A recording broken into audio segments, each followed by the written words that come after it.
At 71 years old, she stood on a frozen road with nothing but a carpet bag and the coat on her back. Her name was Margaret Ann Hollis, and it was her own son, Thomas, who had put her out of the house she had built with her hands, telling her there was no room left for an old woman who could no longer earn her keep. All she carried into the town of Bitter Hollow, Montana Territory, was $11 sewn into her hem and a lifetime of knowing how to survive on nothing. When the auctioneer offered a collapsed, rusted icehouse on the edge of town for $6, the crowd laughed, certain she had lost her senses along with everything else. But beneath the rotted straw that had once packed the ice through summer, something had been hidden long before Margaret ever arrived. Something sealed away that would not only save her, but would give an entire forgotten town back its future. Settle in, and let us tell you the story of Margaret Ann Hollis. If you are watching this from a place that feels forgotten, tell us where you're from in the comments. We'd love to know we're not so far apart after all. Margaret Ann Hollis had not always been a woman with nothing. She was born in 1799 in a small settlement outside Independence, Missouri, the daughter of a cooper named Eli Rourke, who built barrels tight enough to hold whiskey without a drop escaping and sturdy enough to survive a wagon crossing the plains. From her father, Margaret learned patience with wood and iron, the particular quiet required to make something with your hands that would outlast you. From her mother, Constance, a woman who kept the family fed through 2 lean winters by knowing exactly how to preserve meat, root vegetables, and eggs through the frost, Margaret learned the old ways of cold storage.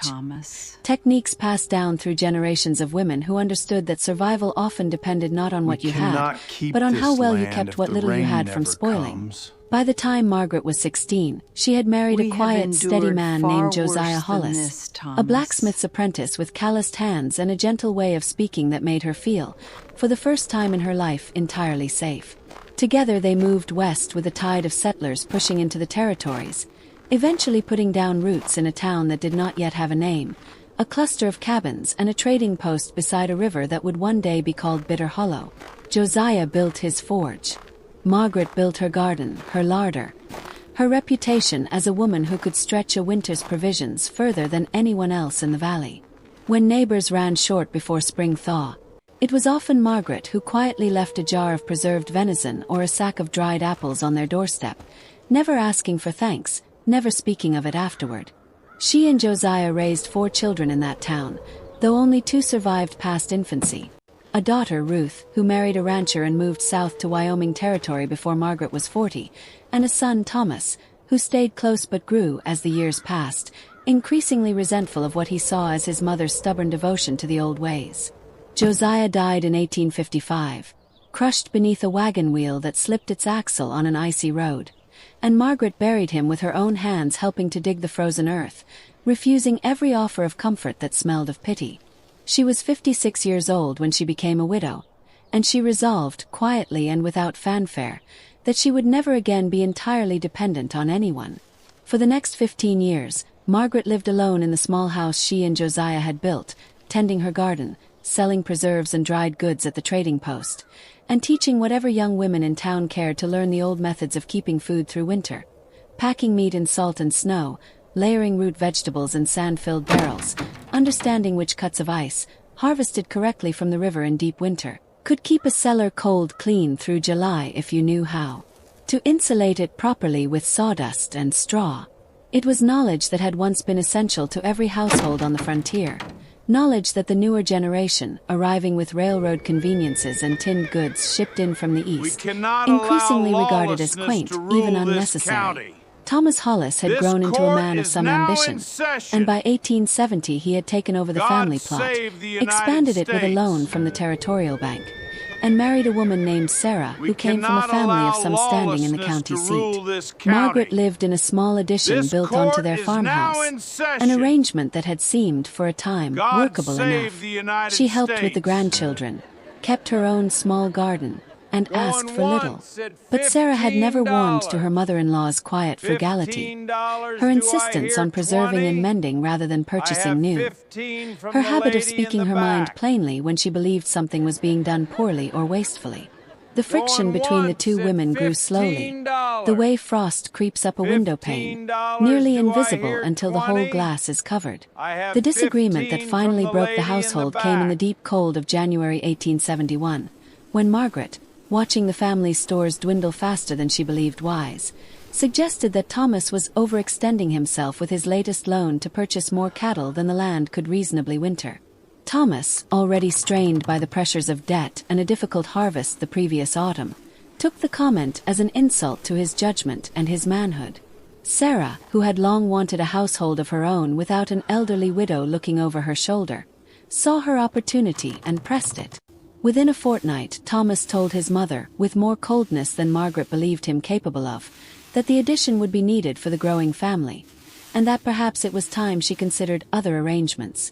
There was no other arrangement to consider. Margaret had given what modest savings she possessed toward Thomas's original loan years earlier, believing, as any mother might, that she was investing in her family's future and her own security within it. She had never imagined she would need to reclaim it, and now, with the loan still outstanding and the farm's finances stretched thin, there was nothing left to give her. She packed what she could carry into a single carpet bag, a shawl that had been her mother's, dyed a deep rust red from pokeweed berries the way Constance had taught her decades before, a Bible, a few tools, and $11 she had managed to save from selling preserves over the years, money Thomas did not know she possessed, money that was now the entirety of her worldly wealth. She left before dawn on a morning so cold her breath crystallized on the wool of her collar, and she walked the 11 miles into Bitter Hollow proper without once looking back at the farmhouse. Bitter Hollow in the winter of 1871 was a town in quiet decline, though few of its residents would have said so aloud. The silver strike that had briefly swelled its population a decade earlier had long since played out, and the town had settled into the slower rhythm of a farming and ranching community, its future uncertain, its buildings weathered, its ambitions modest. Margaret arrived with no plan beyond survival, taking a room above the mercantile for 2 nights while she considered what a woman of 71, alone and nearly penniless, might do to keep herself through the remainder of a Montana winter. It was on her second morning in town that she saw the notice posted outside the land office. A small property at the edge of town, once used as a communal icehouse serving several of the outlying farms and the town's small hotel, was to be sold at auction for unpaid taxes. The structure had been abandoned for close to 8 years, ever since the cooperative that built it dissolved amid some old dispute Margaret did not yet know the particulars of, and the building had fallen into visible disrepair. Its roof sagging, its heavy timber door hanging from a single rusted hinge, its stone foundation cracked from years of frost heave. Nobody in Bitter Hollow wanted it. An ice house with no cooperative to maintain it,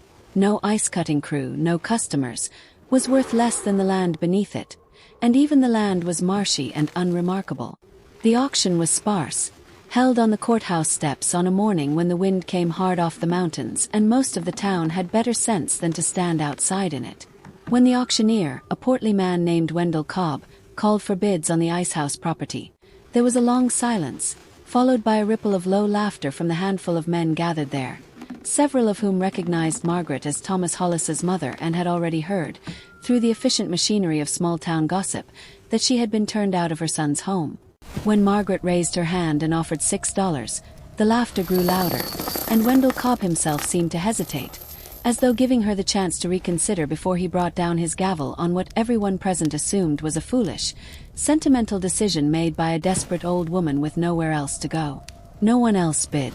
The gavel fell. The icehouse, and the acre of marshy ground beneath it, belonged to Margaret and Hollis for $6. Leaving her $5 to her name and a building that most in town considered worthless. She moved into it that same afternoon, sweeping out the front chamber where the ice blocks had once been loaded and finding it, despite the building's neglect, structurally sound enough to shelter her from the worst of the wind. The ice house had been built well, by men who understood that ice needed to be kept insulated from the summer heat through layers of sawdust and thick, packed straw, and its walls were double thick, its roof steeply pitched to shed snow. Margaret spent her first days there simply making the space livable, clearing away years of accumulated debris, patching what gaps she could with mud and scrap wood, and gathering enough fallen timber from the nearby tree line to keep a small fire burning in an old stove someone had left behind, rusted but reparable. It was on her 4th day, while clearing out the deep straw insulation that still filled the lower chamber where the ice blocks had once been stacked and packed for summer preservation, that Margaret's shovel struck something that did not give the way packed earth should give. She knelt in the cold half-light filtering through the doorway and began pulling the straw away by hand, her fingers growing numb, until she uncovered what appeared to be a section of wooden flooring entirely separate from the Icehouse's original stone and packed earth base. A false floor, roughly 6 feet by 4, fitted with a recessed iron ring that had rusted nearly the color of the surrounding wood, making it almost invisible beneath the straw that had concealed it for what looked to be many years. Margaret sat back on her heels and stared at it for a long moment, her heart beating with an unfamiliar quickness. She was not a woman given to flights of fancy, and her first thought was practical rather than romantic. Likely some previous owner had built a hidden storage space to keep goods safe from theft, perhaps whiskey during a period when the territory had briefly experimented with prohibition ordinances, or valuables kept from wandering hands during the Icehouse's years of shared cooperative use. She worked the iron ring free of its rust with oil scavenged from her small stock of supplies, and when at last the trapdoor gave way with a groan of old hinges, she found herself looking down into a narrow chamber, no more than 4 feet deep, lined with the same careful timber construction as the rest of the building. Inside, wrapped in oiled canvas that had preserved its contents remarkably well against the years of damp, Margaret found a wooden strongbox, unlocked, containing a leather-bound ledger, a bundle of correspondence tied with twine gone brittle with age, and a small canvas sack that, when she opened it with trembling fingers, revealed perhaps $30 in coin, Union silver, minted in the early 1860s, along with a handful of gold dust wrapped separately in a twist of cloth. It was, to a woman who had arrived in Bitter Hollow with $11 and now possessed 5, a small fortune, and for a moment Margaret allowed herself the simple relief of knowing she would not starve. But it was the ledger that would occupy her thoughts for many nights afterward, for as she began to read by the light of her small fire, she realized she had uncovered something considerably more significant than buried coin. The ledger belonged to a man named Absalom Greer, who had been, according to the careful entries within, the founder and principal organizer of the Icehouse cooperative that built the very structure Margaret now called home. The entries spanned nearly 4 years, from 1859 to 1863,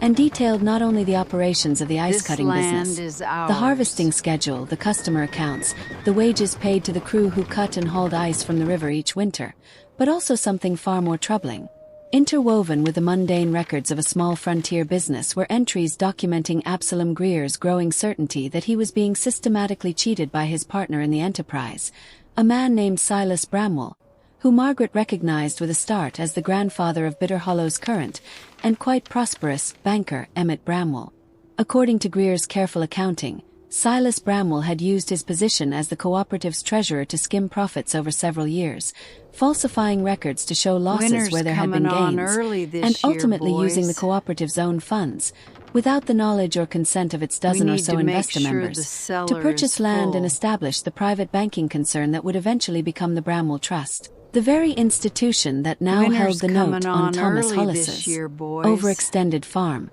and indeed held notes on nearly a third of the properties in Bitter Hollow and the surrounding valley. The correspondence bundled with the ledger confirmed it further. Letters between Greer and several of the cooperative's other investors, growing increasingly urgent in tone, expressing suspicion and demanding an accounting that Silas Bramwell had, according to the final letters, refused to provide, citing a fire that had supposedly destroyed the cooperative's records. Records Margaret now held intact in her hands, having survived that supposed fire perfectly preserved beneath a false floor and years of packed straw. The last entry in Greer's ledger, dated the autumn of 1863, was brief and heavy with an old grief that Margaret felt keenly even across the distance of 8 years.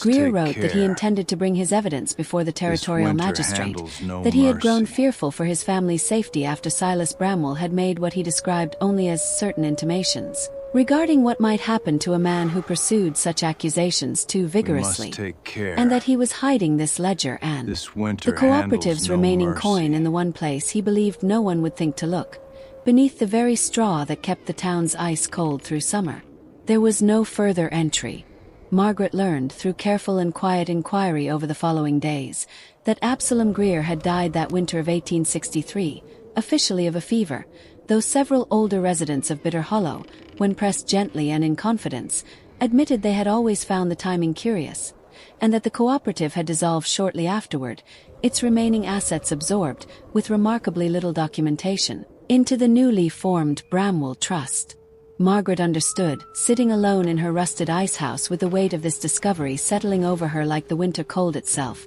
that she now possessed something far more valuable and far more dangerous than $30 in coin. She possessed proof, carefully documented in a dead man's own hand, that the foundation of the most powerful financial institution in Bitter Hollow had been built upon theft from the very neighbors who had trusted Silas Bramwell with their pooled resources. Theft that had, in some indirect but undeniable way, contributed to the very debt now strangling her own son's farm, and likely the farms and businesses of a dozen other families throughout the valley who had, over the decades, found themselves beholden to Bramwell Trust for loans at terms that always seemed to favor the bank a bit more than seemed entirely fair. She spent several days in careful deliberation, for she understood that a woman of 71 with no standing in town, recently and publicly cast out by her own son, would find little sympathy if she simply marched into the territorial land office waving a dead man's ledger. Emmett Bramwell was, by 1871, among the most respected men in the county, a deacon at the church, a benefactor of the small schoolhouse, a man whose family name had become synonymous with stability and progress in a region that had seen more than its share of both boom and bust. Margaret had no illusions about how such accusations, unsupported, would be received, particularly coming from her. Instead, she began, quietly and patiently, to verify what Greer's ledger claimed. She used a portion of the coin she had found to travel to the county seat, where territorial land records were kept, and there she confirmed that the original parcels purchased for the Bramwell banking concern in 1863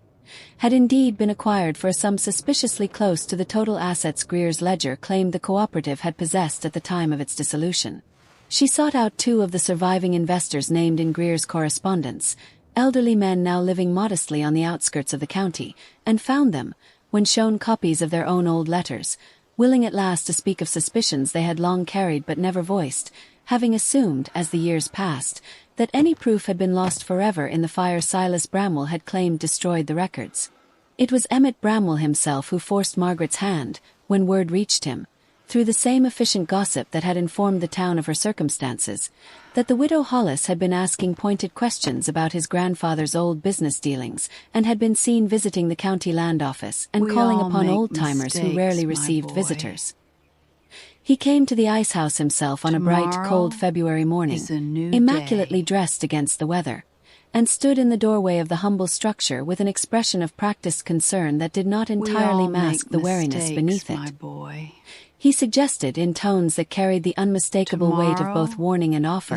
that a woman in Margaret's position might find life considerably easier with a small stipend from the bank, perhaps enough to secure comfortable lodging in town, provided she set aside whatever old rumors she had been chasing and allowed the past to remain, as he put it, settled and buried, as such things ought to be. Margaret, standing in the doorway of the icehouse that had once nearly killed a man for what it protected, looked at Emmett Bramwell for a long moment and told him, with the same plain steadiness her father had used when discussing the quality of his barrels, that she had spent her life learning that some things kept well no matter how long they were buried, and that Absalom Greer's ledger had kept very well indeed. She watched something shift behind Bramwell's composed features, and she understood in that moment that he had confirmed for her, more surely than any document could, that the accusations were true. Rather than confronting Bramwell directly through legal channels she knew would be slow and uncertain against a man of his standing, Margaret made a different decision, one drawn from a lifetime of understanding how communities actually functioned beneath their formal structures. She called upon the two surviving cooperative investors, and together they approached not the territorial court first, but the town itself, requesting a public gathering at the church that served, as it often did in frontier towns, as the closest thing Bitter Hollow possessed to a civic hall. She invited every family she knew to be indebted to Bramwell Trust, and on a Sunday evening in early March, with the Icehouse ledger and the bundled correspondence laid upon the pulpit before her, Margaret and Hollis, 71 years old, recently disowned by her own son, told the assembled town of Bitter Hollow the story that Absalom Greer had died trying to tell them himself. The reaction was not immediate vindication so much as a slow, uncomfortable reckoning, the kind that spreads through a community the way cold spreads through water, imperceptible until suddenly the whole surface has changed. Some in attendance, including several who held notes with the bank, were reluctant to believe that the institution securing their livelihoods rested on such a foundation, and there were tense weeks that followed in which Emmett Bramwell attempted, through his considerable influence, to characterize Margaret as a bitter old woman spinning tales from forged papers to extort money from a respectable family. But the ledger's handwriting was verified against surviving samples of Absalom Greer's correspondence held by the Territorial Archive, and the two elderly investors, once they had spoken publicly, found their courage bolstered rather than diminished, and additional witnesses began, slowly, to come forward with fragments of memory and suspicion they had carried silently for years. Thomas Hollis came to the Icehouse in early April, nearly 2 months after he had put his mother out into the winter cold, and Margaret received him at her door with neither warmth nor coldness, simply the same steady patience she had shown Emmett Bramwell. Thomas had learned, along with the rest of the valley, that his mother's discovery threatened to unravel the very loan that had strained his household to breaking, for the territorial magistrate, once formally presented with Greer's evidence, had begun proceedings that could see Bramwell Trust's original charter challenged and its assets subject to a full accounting, proceedings that might, depending on their outcome, forgive or restructure debts that had been built upon fraudulent foundations. Thomas stood in the doorway of the Icehouse, hat in hand, and admitted, with more humility than Margaret had heard from him in years, that Sarah's family connections to the county had made it politically awkward for him to acknowledge what the town now widely believed, and that he had let pride and fear cloud what he owed his own mother. Margaret listened to him without interrupting, and when he finished, she told him only that she forgave him, because holding a grudge kept about as well as fresh milk in July, and she had no interest in either. The territorial proceedings, when they concluded that autumn, did not result in Emmett Bramwell's ruin so much as his humbling. The bank's charter was amended under new oversight. A portion of its assets were redirected into a restitution fund for the original cooperative's surviving investors and their heirs, and Emmett Bramwell himself, though he retained his position, found that the respect of the town he had long taken as his due had grown notably more conditional. His standing at the church quietly diminished.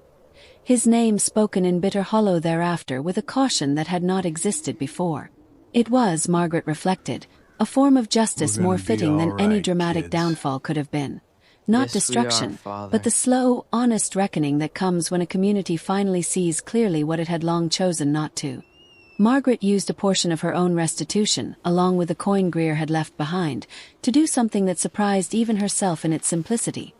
She restored the Icehouse itself, not merely as her home, but as a functioning enterprise once more, teaching 2 young women from struggling families in town the old methods of ice harvesting and food preservation her mother had taught her decades before, methods that, with the railroad's costs rising and tinned goods proving less reliable than advertised, suddenly seemed considerably less quaint to a town that had weathered a difficult reminder of how quickly fortunes could turn. The Icehouse that Bitter Hollow had once regarded as worthless became, within 2 years, a modest but genuine cooperative again, its small profits shared among the women who worked it, its existence a quiet, standing testament to the fact that value is so often simply a matter of who bothers to look closely enough to find it. At 71 years old, Margaret and Hollis had stood on a frozen road with nothing but a carpetbag and $11 sewn into her hem, cast out by a son who believed she had nothing left to offer. She had bought, for $6, a rusted and forgotten icehouse that the entire town had laughed at,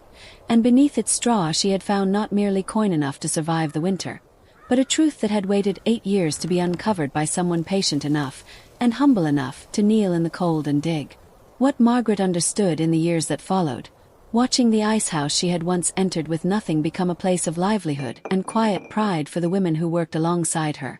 was that the town's laughter on that auction morning had never truly been about her foolishness. It had been about their own failure to see what remained possible in a thing others had already written off. Margaret Hollis had spent her whole life learning how to preserve what was valuable against the slow decay of neglect, and in the end, it was not ice or venison or dried apples she had preserved, but the truth itself, kept safe beneath the straw until someone came along who knew how to look. We hope Margaret's story stayed with you the way it has stayed with us, a reminder that the things we discard too quickly, Whether they are old buildings, old ledgers, or old women the world has decided to stop looking at, so often hold more than anyone expected. If this story moved you, we would be grateful if you shared it with someone who might need the reminder today. And we would love to hear from you in the comments.